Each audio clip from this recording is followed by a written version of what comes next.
My brother made my life a living hell. Later on, I found out the worst of it. He got my wife pregnant. The kid I thought was my son wasn't even mine. Now, after our parents disowned him and left me their $4 million inheritance, he's come crawling back. My younger brother, Dyla, has hated me for as long as I can remember. And no, before you assume it was jealousy, think again. He was actually the golden child, not me. So he had no reason to feel second best. To give you some background, our mom always spoiled Dyla. She cooked his meals, did his laundry, and even made me help him with schoolwork. I was always told to step up and lend a hand because he was family, but that same treatment was never shown to me. I got used to it after a while since I was pretty independent. Maybe that's on me. I let him take and never asked for anything in return. Dyla never helped me out, not once. He'd only show up when he wanted something. I was a quiet, bookish kid who liked keeping to myself. Dyla, on the other hand, was loud and aggressive, just like our dad. I've always been the type to speak plainly and be honest, no sugarcoating. I think that rubbed my mom the wrong way. She always seemed to look at me through a negative lens. Dyla, though, he was everybody's favorite. I didn't mind that so much as a kid. The real problem started when he began picking on me for being different. He'd make fun of my height or tease me for wearing glasses. He even used to sneak into my room and read my diary, just to tattle on me to mom about whatever he found in there. I'd yell at him, complain to our parents, but they just laughed it off, telling me to lighten up. It was just brother stuff. But it wasn't. He once nearly broke my glasses. Another time, he put disgusting stuff in my food. He even dropped little stones in my cereal once. Thankfully, I spotted them before I took a bite and wrecked my teeth. When I told Mom, she just brushed it off again, saying that's how brothers show love. Every fight we had, he'd go straight for my insecurities. We went to the same school and he knew I was being bullied. Instead of standing by me, he sided with the bullies. He joined them in calling me names, ugly loser, hairy monkey, and even encouraged them to rough me up. Said I deserved it because I was a failure. One time, after a petty argument I don't even remember, he straight up told me to kill myself.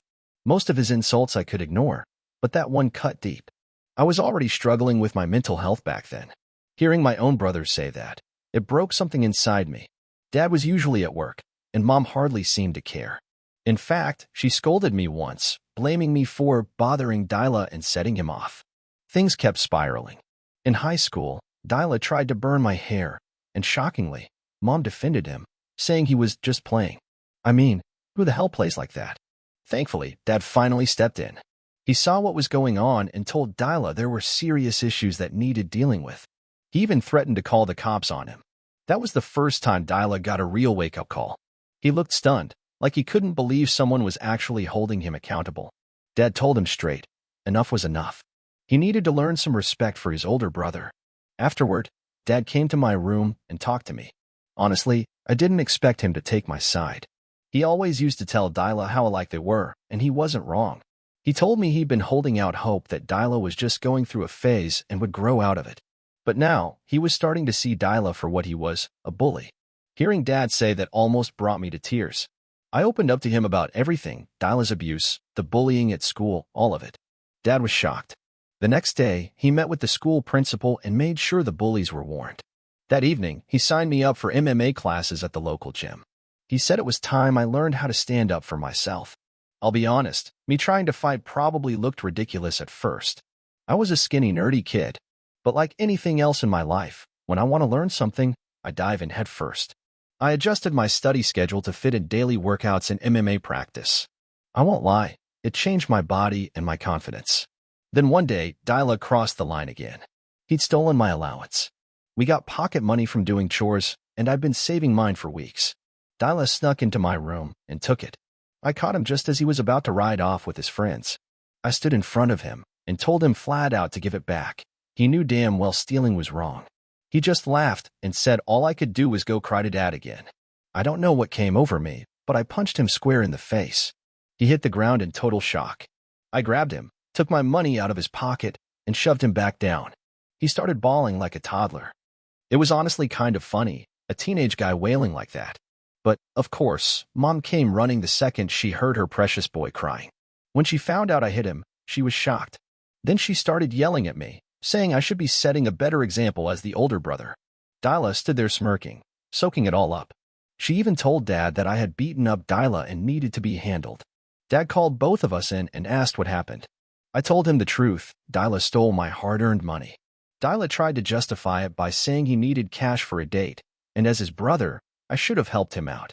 Dad wasn't buying it. He told Dyla he was lucky I only punched him. Anyone else would have had him arrested. He made it clear that stealing is stealing, no matter who you are. Dyla didn't like that. He started throwing a tantrum, probably hoping Mom would back him up, but Dad stayed firm. When Dyla saw I wasn't getting punished, he screamed that he hated me and stormed off to his room, slamming the door behind him. From that day on, he kept his distance. He finally realized he couldn't push me around anymore, and Dad wasn't going to protect him either. For once, we were on even ground. Sure, he couldn't lay a finger on me anymore, but that didn't stop him from spewing insults when no one else was around. As he got older, things only got worse. He got angrier, more short-tempered. If I so much as asked him a question, he'd ignore me, mutter "loser" or "nerd" under his breath, and walk out of the room. If Dyla ever needed to say something to me, he wouldn't say it directly, he'd pass the message through our mom. I'd ask her why he couldn't just talk to me himself, and she'd always plead with me to be more understanding. I honestly didn't know whether he was just going through some teenage phase or if he really, deep down, hated me. I used to brush off the things he said over the years, but it got to the point where I just wanted to move out. I'd ask my mom over and over to help arrange a sit-down so we could talk things out, but she refused every time. Said she didn't want to get involved. Even when I asked her why he acted that way, she'd just wave it off. Eventually, I got into the university I'd always dreamed of. I was a top student and earned a scholarship. My dad threw me a celebration, and even Mom seemed proud. Dyla? He stayed distant, barely acknowledged anything. The day I left for college, I felt both excitement for what was ahead and relief to finally get out of that toxic house. Those first few months were like a breath of fresh air. I made new friends, loved my classes, and started building a life far away from everything I'd dealt with growing up. No more walking on eggshells. No more bracing for Dyla's next verbal jab. I finally felt peace. It was in my second year that I met Lennon, my future wife. A friend introduced us at a frat party, and we hit it off right away. We both came from religious backgrounds, so having a kid before marriage was something we weren't planning on. But during our final year, we found out she was pregnant. So we tied the knot right after graduation. The wedding was small, but it felt right. Our parents were happy, and for a brief moment, so was I. I truly thought she was the one. I'd always believed in monogamy, just one woman, one life. Even when other women showed interest, I never strayed. Lennon was it for me. But somewhere down the line, that belief was tested. Twice, in fact. I found out she cheated on me not once, but twice. The first time was a long, drawn-out affair with one of her married coworkers. The second was a fling with her high school ex during a family visit. And yeah, I know some people might think I was a fool. Looking back, I won't even argue. Both times, we separated for a while. But I made the decision to forgive her. I didn't want our child growing up in a broken home. I told myself we could push through it. We were young, and I chalked it up to poor judgment. For a while, things did seem better. I couldn't fully trust her anymore, but I tried. I figured if I chose to forgive her, then I owed it to us to give it my all and start clean. It's been 4 years since that second betrayal. And honestly, I thought I made the right call. Lennon appeared committed. We were moving forward with our family, and things looked stable. But then, 3 months ago, my world collapsed again. Only this time, it felt so much worse. She confessed to sleeping with someone, ongoing, not some old mistake. And then she said our son might not even be mine. Those words knocked the wind out of me. I couldn't think straight. I was overwhelmed, shock, betrayal, disbelief all crashing down at once. I asked her why she kept something so massive from me. Her response? Cold. Indifferent.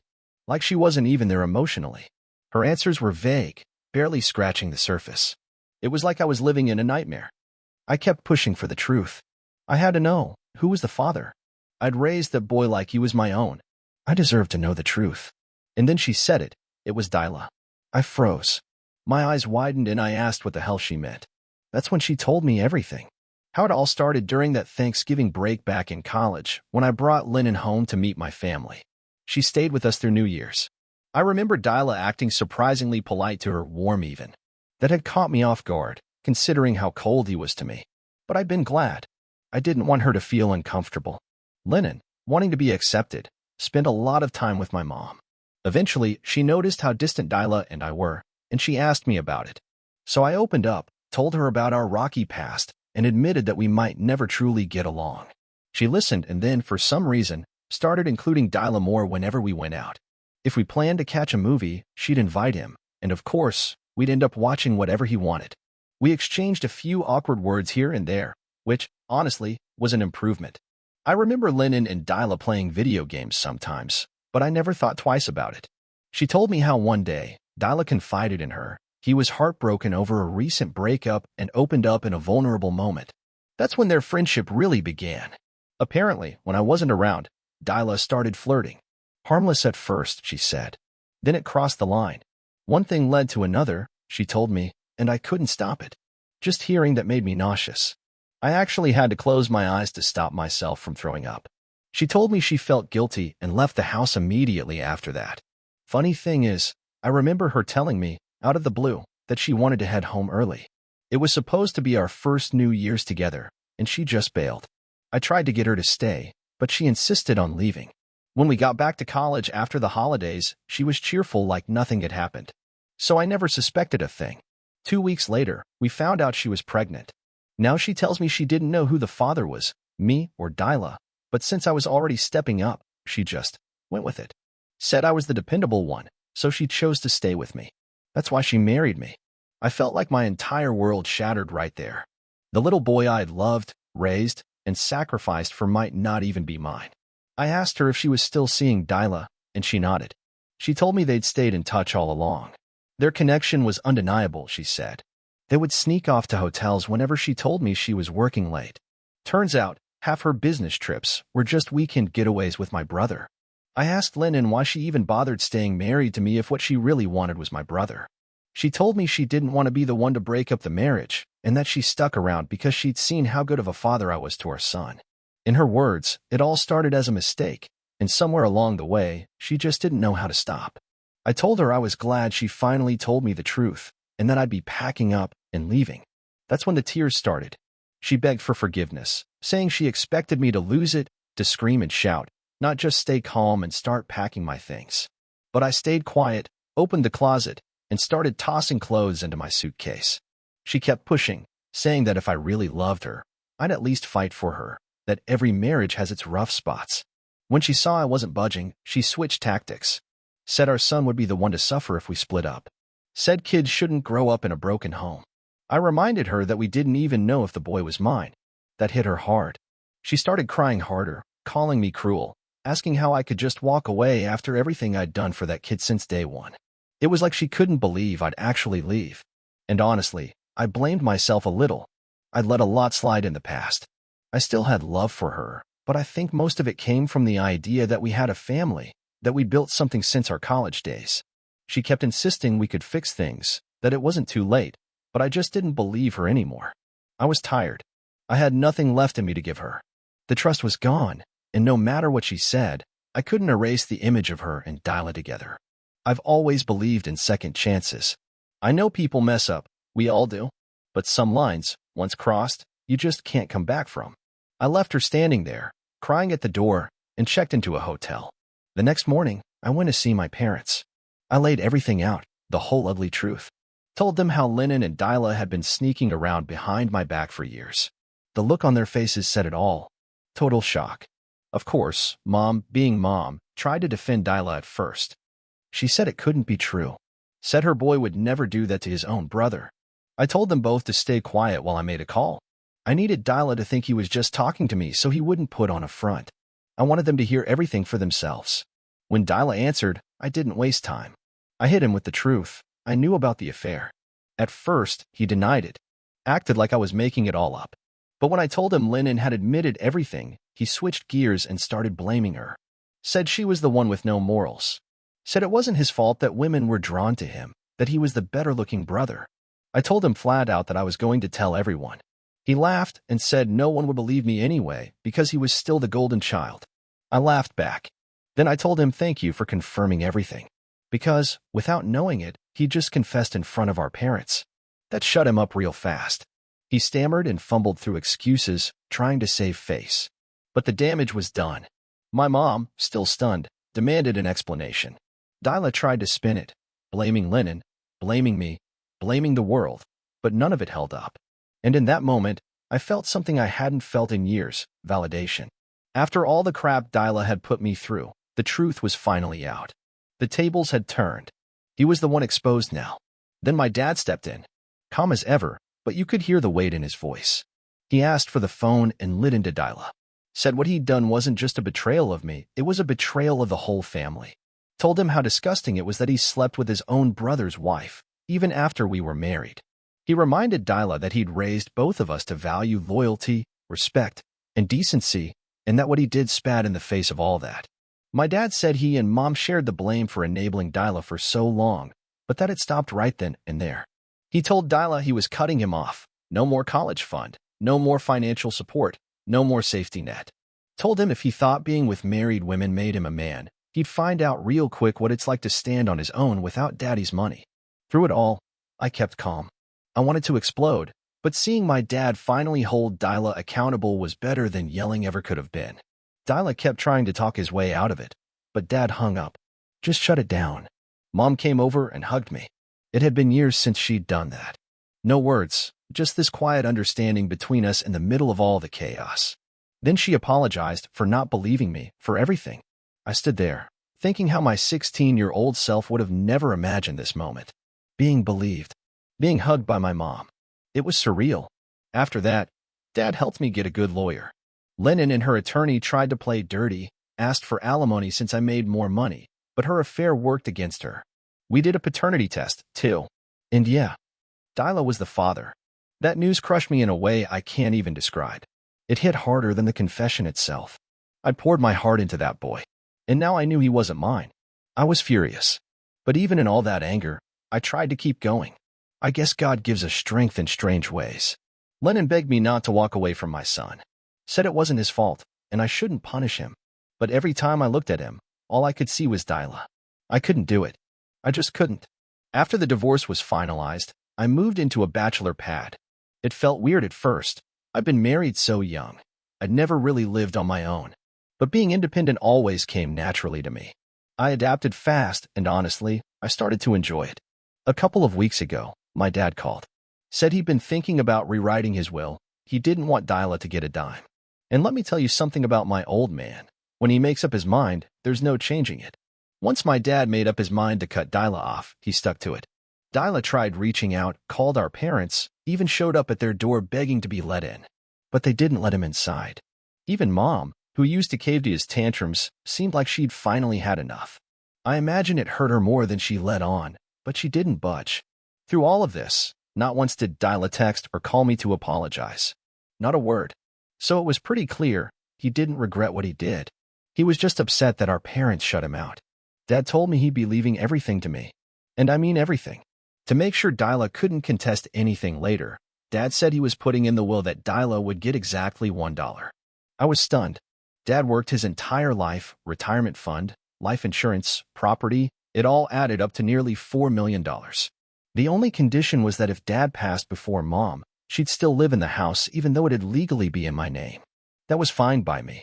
I'd take care of her, no question. Somehow, Dyla found out about the will. Maybe I shouldn't have been surprised. And since Mom and Dad wouldn't talk to him, he called me yesterday. He said he was struggling in college. Lennon had found out about the paternity test and was hounding him for child support.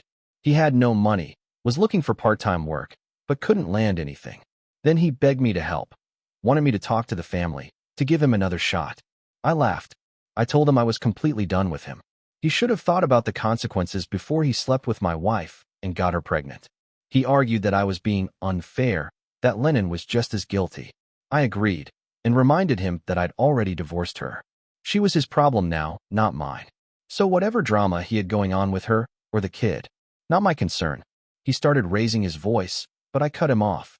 Told him flat out that he wasn't the golden child anymore. He was the disgrace.